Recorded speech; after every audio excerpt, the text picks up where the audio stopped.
Solutions. Net income 1,10,000 जो net profit question में दिया था। उसके बाद depreciation return of during the year,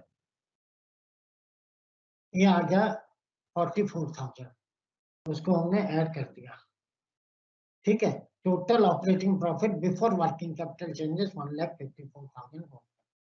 so net profit जो पहले था 1,10,000 था, डेप्रिसिएशन ऐड किया 44,000। Operating profit before working capital changes 1,54,000। Add decrease in current assets, increase in current liability, less increase in current assets and decrease in current liability. ये adjustment करेंगे। इसको करने से पहले मैं फिर स्क्रीन वापस ले रहा हूं, आप खुद बताएंगे।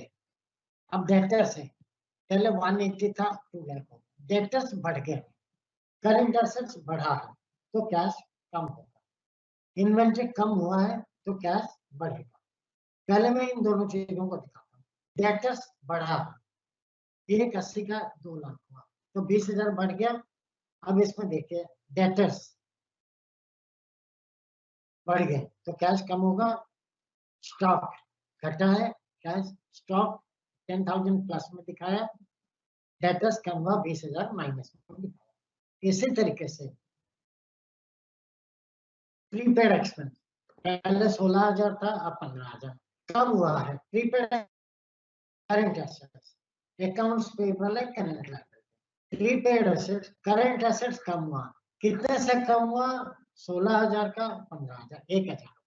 सो increase in 1,000, decrease in prepaid expense 10 plus 1 11, 11,000 यहाँ ले लिया। 154 plus 11 165।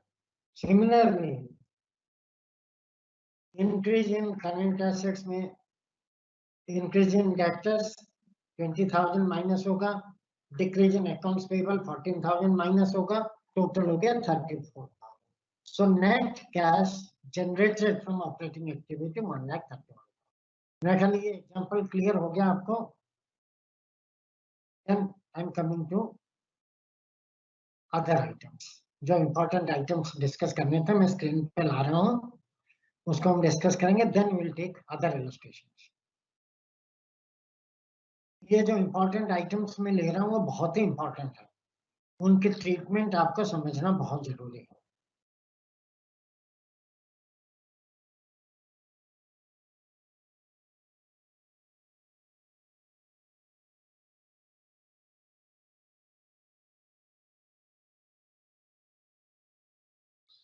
Treatment of some items, some important points to be considered while preparing cash flow statement. सबसे पहला इंटरेस्ट एंड डिविडेंड। इसमें देखिए इंटरेस्ट डिविडेंड आपको देखना पड़ेगा, what is the nature of the company, is it a financial enterprise और it is a non financial enterprise. If it is a financial enterprise का मतलब है बैंक्स हैं, एनबीएफसी हैं, स्मॉल फाइनेंस कंपनी है, उनके लिए इंटरेस्ट और डिविडेंड ऑपरेटिंग एक्टिविटी होगा। अगर अदर एंटरप्राइज है, cash flow from interest will be financing activity and interest and dividend received will be investing activity. अगर आप और जगह पर और कंपनियों में पैसा लगाते हैं, इन्वेस्ट कर रहे हैं, वहां से जो इंटरेस्ट मिलेगा वो आपके इन्वेस्टिंग एक्टिविटी। अगर आपने इंटरेस्ट पे किया है लोन पर, वो आपके financial activity. Second item extra ordinary item. Extra ordinary item का मतलब क्या है? जो नॉर्मल बिजनेस ऑपरेशन में नहीं होता, जो आपका व्यापार है ऑर्डिनरली उसमें नहीं होता। सबसे पहला बैड डेट रिकवर। अगर बैड डेट रिकवर करते हैं, आपका पहले बैड डेट हो गया था, आपने रिकवर कर लिया, वो बिजनेस ऑपरेशन से है, ऑपरेटिंग।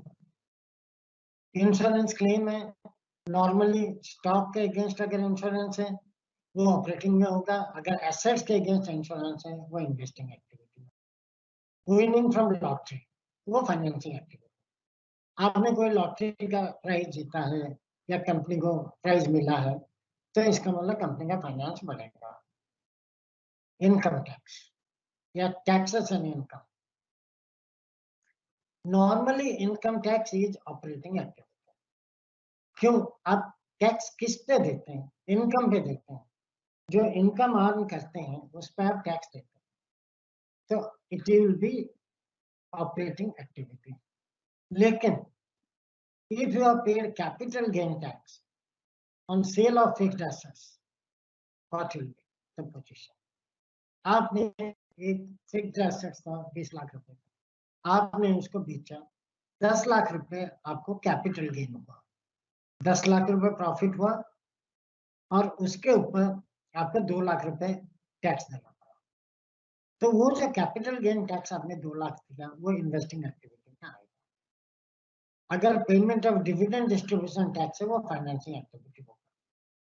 अगर आपको याद होगा, आपने फाइनल अकाउंट में पढ़ा होगा, कोई भी कंपनी अगर डिविडेंड डिस्ट्रीब्यूट करती है, उस कंपनी को जितना डिविडेंड डिस्ट्रीब्यूट किया उसके ऊपर डिविडेंड डिस्ट्रीब्यूशन टैक्स देना पड़ता है। वो dividend distribution tax financing activity में आएगा। अब मैं समराइज कर रहा हूँ, ordinary income tax will activity. अगर आपने एसेट्स बेचे उसके ऊपर कैपिटल गेन टैक्स दिया, वो इन्वेस्टमेंट एक्टिविटी। अगर आपने डिविडेंड डिस्ट्रीब्यूशन टैक्स पे किया है वो फाइनेंसिंग एक्टिविटी होगा। हाँ, some other items, interest and dividend। ये I am sorry, interest and dividend वाला मैंने पॉइंट कर लिया था, वो एक पेज जो खराब आया था वो दोबारा आ गया है, तो इसलिए आप उसको चिंता मत करिए, इस पेज को आप इग्नोर कर लीजिए। 11th पेज दोबारा आ गया है, क्लियर है गया, इससे आपका काम चल जाएगा। सिग्निफिकेंट नॉन कैश ट्रांजैक्शंस, जिसमें यूज ऑफ कैश नहीं होता, उसको कैश फ्लो स्टेटमेंट में नहीं दिखाएंगे, इसको सेपरेटली एक शेड्यूल में दिखाएंगे या नोट्स टू अकाउंट्स में दिखाएंगे, जो मैं पहले आपको बता चुका हूँ। Now comes bank overdraft. Bank overdraft, it may be cash और कैश इक्विवेलेंट और financing activity on regular basis. Normally bank overdraft होता क्या है? आपको ओवरड्रॉ करने की फैसिलिटी मिलती है। ओवरड्रॉ करने का फैसिलिटी का मतलब, जो आप बैंक में आपका अकाउंट है, मान लीजिए उसमें 1 लाख रुपए का बैलेंस है, आप 1.5 लाख रुपए का चेक काटते हैं, तो वो 1.5 लाख रुपए आप 50,000 से ओवरड्राफ्ट कर सकते हैं। तो it may be cash and cash equivalent if it is repayable on demand or temporary bank overdraft, it is cash and cash equivalent, जिसको हम कहते हैं चेक बाउंस प्रोटेक्शन फैसिलिटी।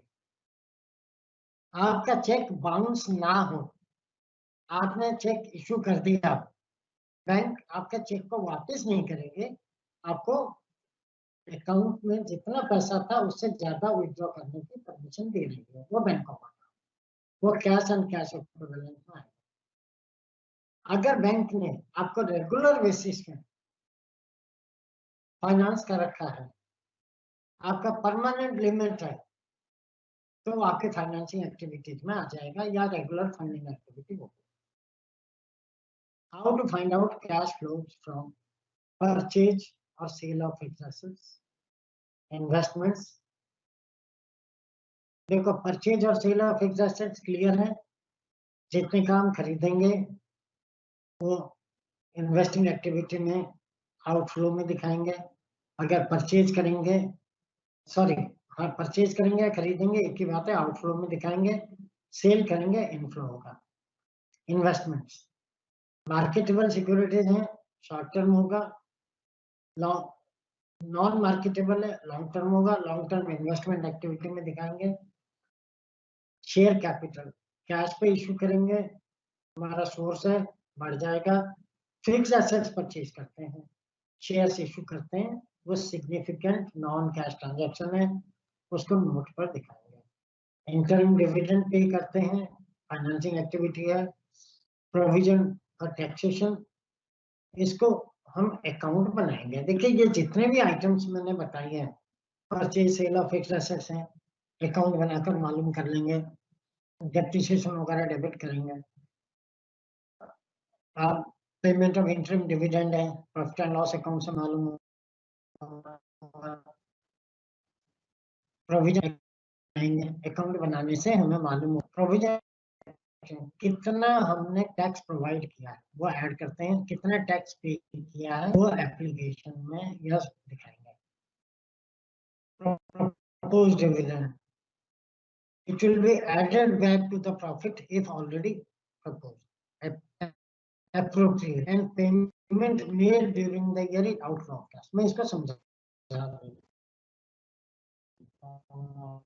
और अगर हम डिविडेंड प्रपोज करते हैं और अप्रोप्रिएशन अकाउंट में दिखा दिया है, उसको चालू कर देंगे, उसमें प्रॉफिट में ऐड कर देंगे। अगर हमने अप्रोप्रिएशन में नहीं दिखाया तो उसको P&L में ऐड नहीं करेंगे। Payment made during the year will be shown as outflow of cash. Similarly declare the proposed dividend after the balance sheet date। Balance sheet date के बाद हमने डिविडेंड डिक्लेयर किया। इसका मतलब कंपनी ने डिविडेंड कर दिया है डिक्लेयर, डिसीजन ले लिया, लेकिन बैलेंस शीट में नहीं दिखाया, लायबिलिटी नहीं है। It is not to be shown as a liability and it will be shown as a note to the account. Provision against current assets, ये बहुत इंपॉर्टेंट है। प्रोविजन फॉर बैड डेट, देखिए debtors क्या है, current assets है। Provision for bad debt उसी के against provision है। तो डेटर्स के एडजस्टमेंट आप जब इनकम फ्रॉम ऑपरेटिंग एक्टिविटी करते हैं उसमें एडजस्ट करते हैं। Similarly provision for bad debt को भी एडजस्ट करेंगे। इसमें आपको करने के दो तरीके हैं। डेटर्स में से प्रोविजन माइनस करके नेट डेटर्स ले लीजिए, उसके एडजस्टमेंट ऑपरेटिंग एक्टिविटीज में शो कर दीजिए, या डेटर्स को एज एन एसेट शो कर दीजिए, प्रोविजन फॉर बैड डेट को एज ए लायबिलिटी शो। लेकिन कभी कभी क्वेश्चन में ये दिया होगा if the debtors are good. Debtors are good का मतलब जो प्रोविजन फॉर बैड डेट है वो प्रॉफिट माना जाएगा। उस केस में it is treated as a non current item and adjusted in net surplus of the current. I think this point is also clear. अच्छा, ये सारे मैंने इंपॉर्टेंट आइटम्स आपको बता दिए हैं। अब ये जो इलस्ट्रेशन है ये मैं पहले करा चुका हूँ, अब मैं उससे आगे चल रहा हूँ। इसका मतलब सरप्लस जो प्रॉफिट एंड लॉस अकाउंट का बैलेंस शीट में दिए हैं वो एडजस्टमेंट के बाद है। एडजस्टमेंट क्या होती है, एक्स्ट्राऑर्डिनरी आइटम्स जैसे कि transfer to general, proposed dividend या और कोई भी आइटम्स वो सब दिए हुए हैं। तो we have to find out the net profit before taxation and extraordinary item by adjustment. किस तरीके से हम करेंगे, देखिए cash flow from operating activity table का नाम closing credit balance of the surplus, opening credit balance of the surplus. देखिए closing credit balance का मतलब जो साल के अंत प्रॉफिट एंड लॉस का बैलेंस है वो ले लिया। Closing credit balance, opening credit balance उसमें से माइनस करेंगे। उसके बाद एप्रोप्रिएशंस को ऐड करेंगे। एप्रोप्रिएशंस का मतलब क्या है, देखिए एक होते हैं एक्सपेंसेस, एक्सपेंसेस जाते हैं प्रॉफिट एंड लॉस अकाउंट में, एप्रोप्रिएशन जाते हैं profit and loss appropriation account. इसमें आएगा ट्रांसफर टू जनरल रिजर्व, कितना अमाउंट जनरल रिजर्व में ट्रांसफर किया है उसको ऐड कर देंगे।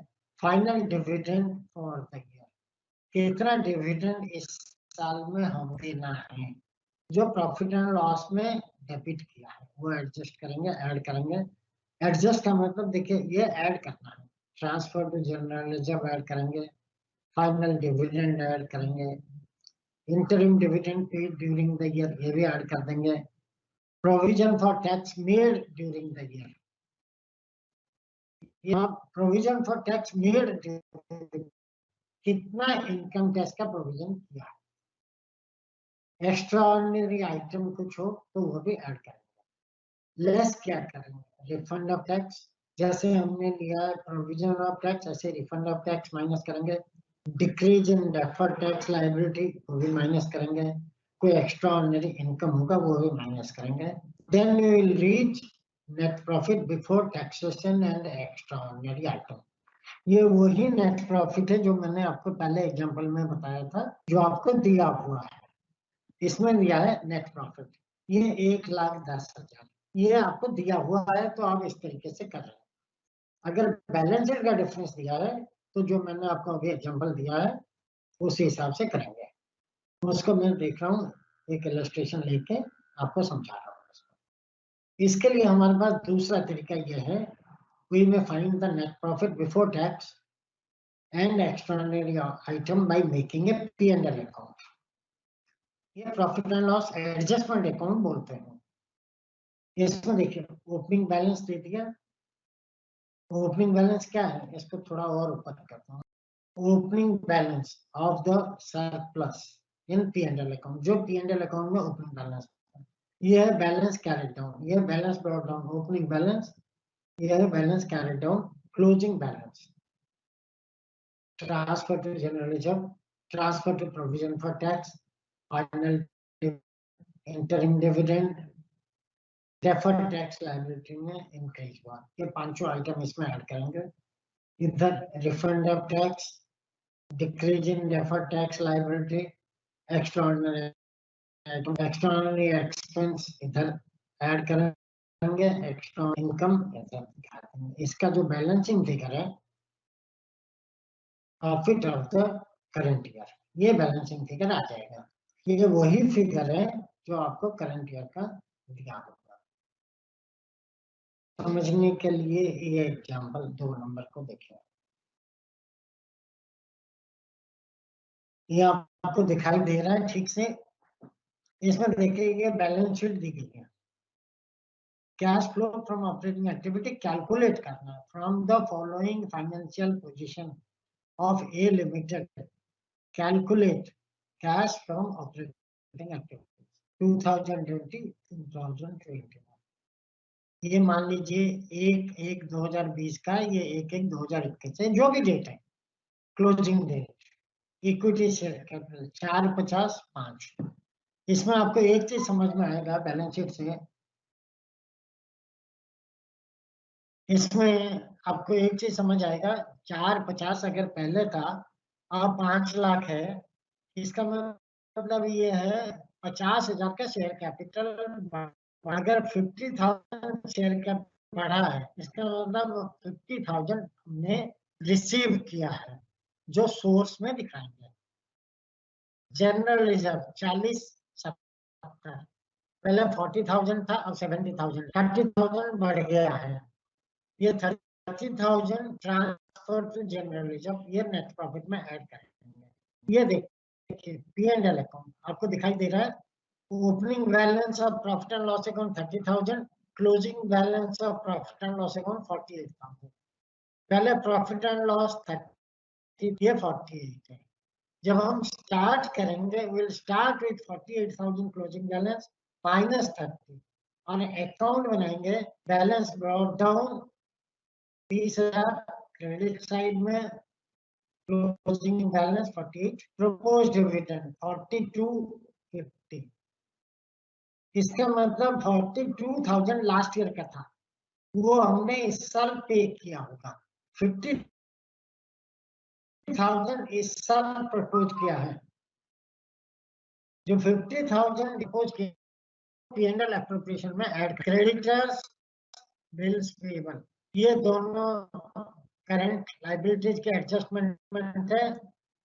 क्रेडिटर्स बढ़े, इंक्रीज इन कैश आ जाएगा, सॉरी इंक्रीज इन कैश आएगा। बिल्स पेबल 50,000 लास्ट ईयर का था, 50,000 इस साल। अगर कोई और आइटम नहीं लिखा हुआ है ये हम प्रॉफिट में ऐड करेंगे। लैंड एंड 2 लाख का 170 हुआ, या तो डेप्रिसिएशन हुआ होगा या बेचा होगा, वो देखते हैं, इंफॉर्मेशन दिया होगा। प्लांट 80,000 टैक्स, कुछ इंफॉर्मेशन नहीं है तो फिर सॉरी 80 माइनस 2 लाख का प्लांट 120 का खरीदा होगा। अगर डेप्रिसिएशन है तो प्लांट अकाउंट बनाना पड़ेगा। डेटर्स 40,000 बढ़े हैं, increase in debtors means decrease in current assets. Stock 77,109, ये कितना हुआ 32,000। देखिए ये थोड़ा सा फिगर आपको ध्यान से करना पड़ेगा। 77,109 32,000 ये बढ़ा है तो inventory increase, decrease in cash, debtors increase, decrease in cash, bills receivable increase, decreasing. You see, these are the three current assets. Debtors, stock, bills, all the three have increased. So decrease in cash. Cash, वो cash flow statement में लेंगे। अब adjustments देखें। Depreciation of 15,000 and 25,000 has been charged on plant and land and building respectively. It means 15,000 depreciation is charged on plant, 25,000 depreciation has been charged on land and building. 15,000 रुपए plant पर depreciation, 25,000 land and building. तो 15,000 और 25,000 हम profit में adjust करेंगे। ये non cash expenses. Interim dividend 20,000 पे, 20,000 का इंटरिम डिविडेंड पे किया था। इसको प्रॉफिट एंड इनकम टैक्स 35,000, ये 35,000 इनकम टैक्स में आ जाएगा। अब इसमें देखें, पहले प्रोविजन फॉर टैक्स 40 था, 50 है। प्रोविजन फॉर टैक्स अकाउंट बनाएंगे, इससे हमें पता चलेगा इस साल अप्रोप्रिएट कितना। इस साल अप्रोप्रिएट हमने 45,000 किया है, वो अकाउंट बनाने से आपको पता चल जाएगा। अब देखिए solution. Profit opening post dividend 50, interim dividend 20, provision for tax 45, net profit during the year हो गया। अब कैश फ्रॉम ऑपरेटिंग एक्टिविटी इससे स्टार्ट करेंगे। Net profit during the year 163 and non cash expense, goodwill return of during the year 25,000, depreciation return of 40,000। एक 15 था, दूसरा 25, 40। Total हो गया operating profit before working capital changes 2,28,000। Then decrease in current assets, increase in current liability 28,000। कैसे हुआ ये decrease in current assets, increase in current liability. इसमें देखिए इंक्रीज इन करंट लायबिलिटी होना चाहिए। इसको देखें, बिल्स पेबल 20 का 16, 4,000 कम हुआ। क्रेडिटर्स बढ़े 28,000, क्रेडिटर्स बढ़े 28,000, वो हमने यहाँ ले लिया। मुझे लगता है ये इलस्ट्रेशन आपका समझ आ गया होगा।